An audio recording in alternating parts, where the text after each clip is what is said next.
Emmanuel Le Chypre, bonjour. Bonjour Stéphane. C'est vrai que c'est le cabinet Altares qui fait autorité sur l'ensemble de ces questions, notamment de défaillance d'entreprise, qui nous apporte ce matin un chiffre qui est un chiffre étonnant. Voilà, je vais le dire comme ça, et on a besoin d'explications. Niveau historique des défaillances d'entreprise sur le premier trimestre 2015 qui s'accélère fortement, et le nombre d'emplois menacés est au plus haut depuis 2009. Qu'est-ce qui se passe? On pensait qu'on était sur un parfum de reprise, Emmanuel. Oui, mais ce qui est vrai, c'est qu'on est dans la période compliquée des signaux contradictoires.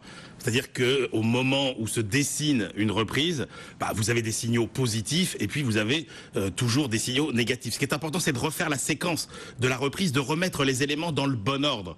Et il faut bien préciser que les faillites d'entreprises, exactement comme l'emploi, et évidemment ceci va avec cela, est un indicateur totalement retardé des reprises. Si vous prenez l'exemple de 1997, par exemple, l'activité redémarre dès le mois de mars 1997, eh bien, les faillites continuent à augmenter jusqu'au printemps 1998.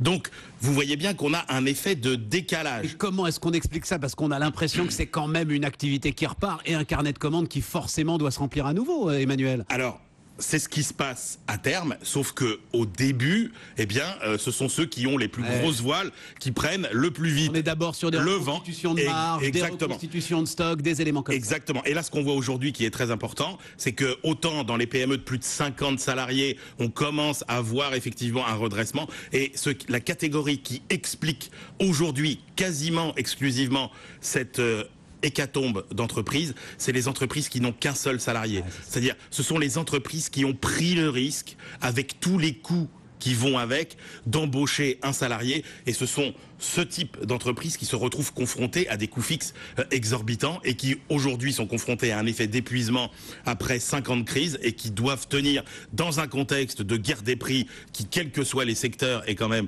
très intense. C'est vrai en plus. Alors, la bonne nouvelle, c'est que effectivement, dès que ça ira un petit peu mieux, ces entreprises pourront se maintenir au-dessus de la ligne de flottaison et on pourrait voir pour le coup le nombre de faillites baisser très rapidement. Encore une fois, c'est ce qui s'est passé en 1998 où en l'espace de 3-4 mois, on a vu le chiffre de faillite baisser de 10 à 15%.